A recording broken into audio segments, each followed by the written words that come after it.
Greetings and welcome back to the workshop.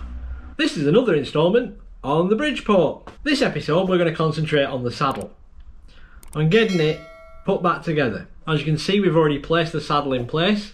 We've cleaned the Y-axis lead screw.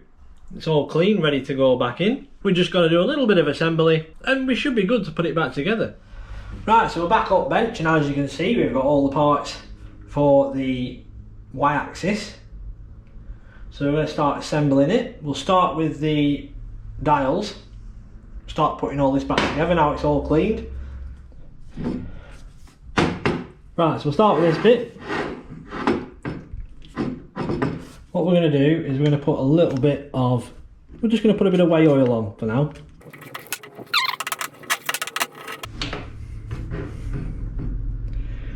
Right, this is the casting that goes there.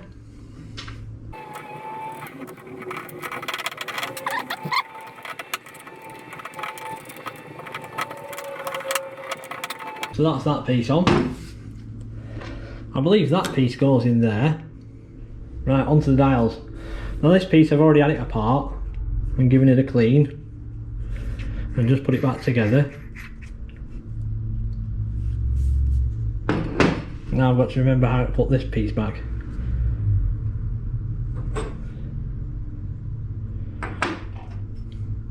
That's the outside.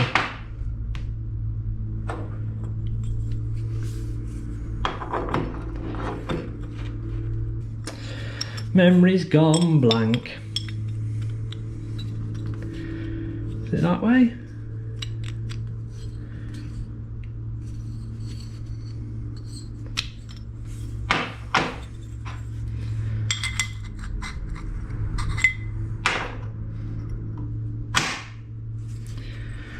Was it that way? That's it. That's the one. And that goes that way. That's it. That way. Like that.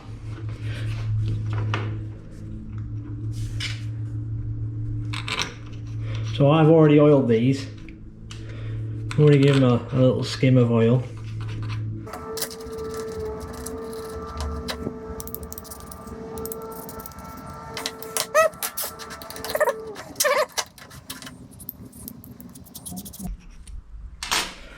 Let's just have a quick assemble. That goes in there. Do 0 and 0 line up? This is the question. No, they don't. Right, I think we'll do it that way. I think we'll just line the zeros up as close as we can.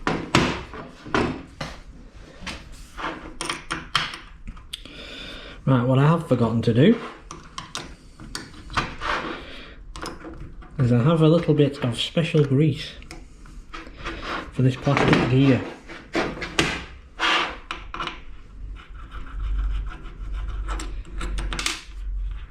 Because you have to be super careful, because this here is a plastic gear. You can't just use standard grease or oil or as such. So what I've got is I've got a bit of silicone grease, which is not supposed to affect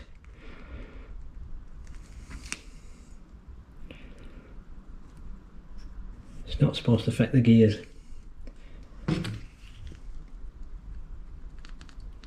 From deterioration.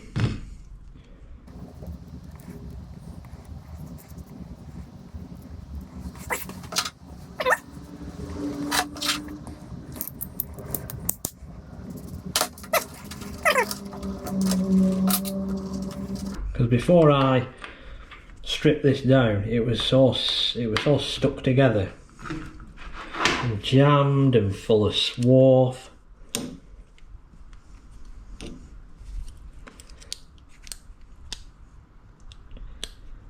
Come on, here you get. And now it's that loose. It wants to spin when I do tighten it up.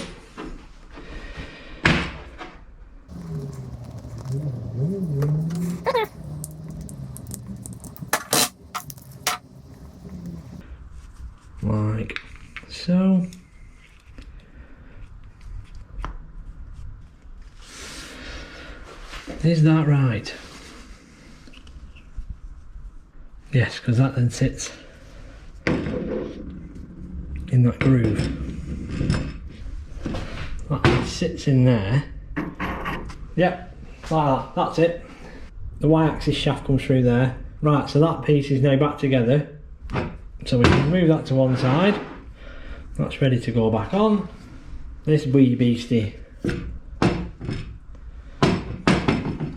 This is the Y, that's the X. So you've got to remember that the threads on this one are left-handed.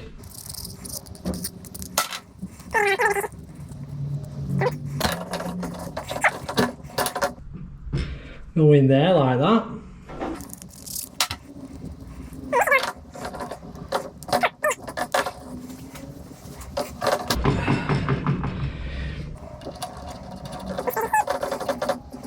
So we don't want that tight. Just loosely put all that in, because obviously we have to adjust that later.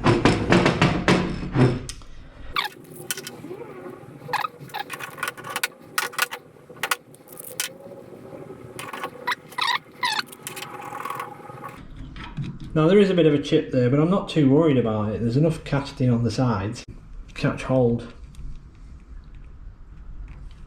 And that goes on there.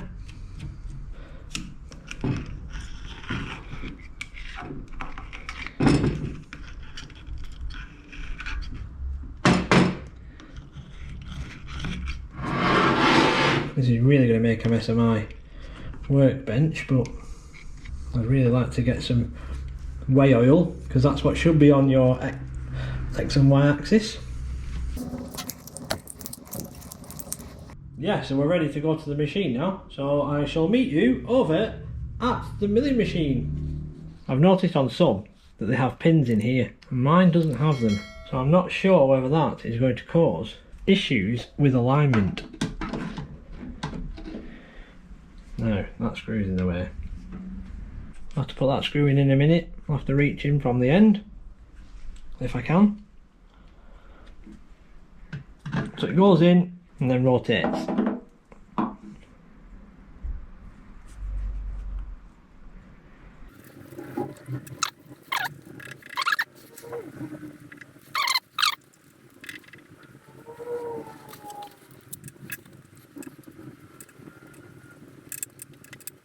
Yes, I think we should have pins in that. Let's try and line it up.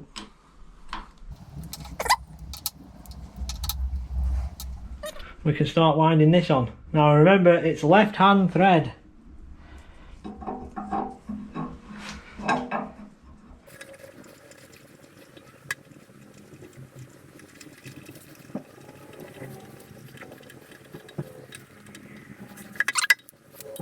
Just going to nip it up a little bit. I need a longer screwdriver really. I think we'll leave it at that for now. We may have to adjust it. I'll just tighten up the locking screw. Right. Now push that bit back. This plate goes on. Again, we'll put a bit of oil in.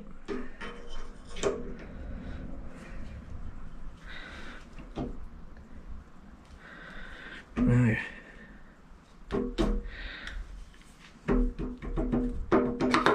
there we go.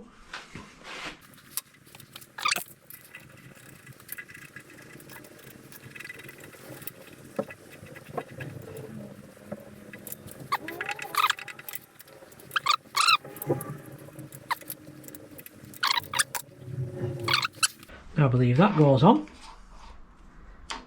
Now this slot lines up with that. I need to put my my key. There's a key on that. So I'll just drop that in that bit of oil. So we have to go for the key first. Oh.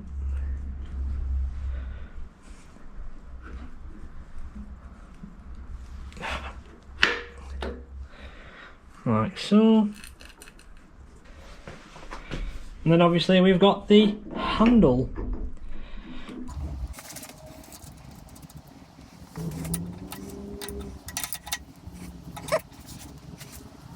Right, so we're ready for the gibs to go back in now. Now, I'm beginning to think this has had a little bit more wear than I first thought it was, because I'm quite sure it's been shimmed.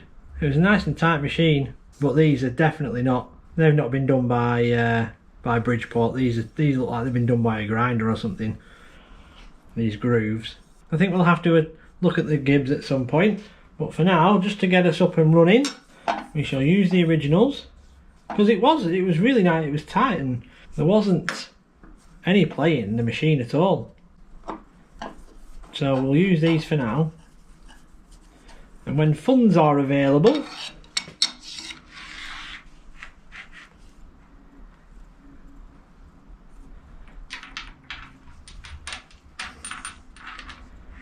yes, well, as I say, when funds are available, we shall sort them out. Because I've also noticed there's a modification to one of these wipers. Because as you see, that's sticking out way too far. So I have that back on. There are a couple of issues. So we'll start with the one at the front. If you tighten the dials into the lock position, it binds here at the back.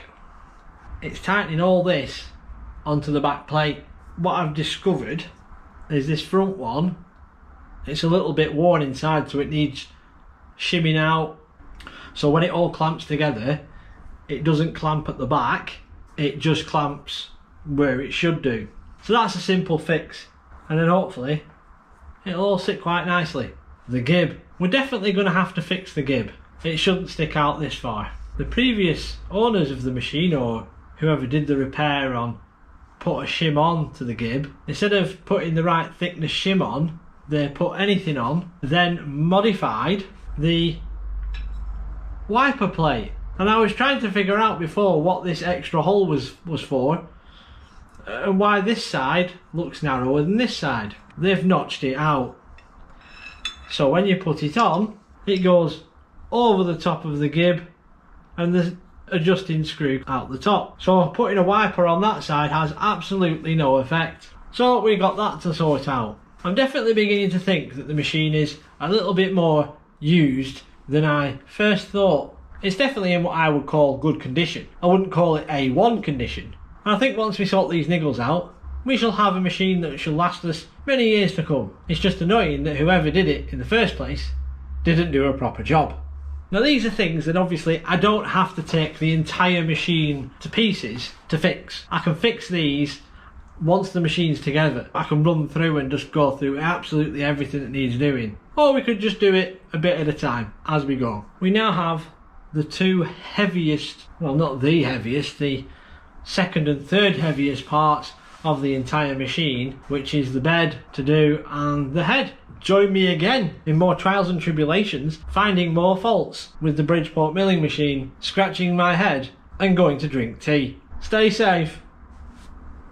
Laters.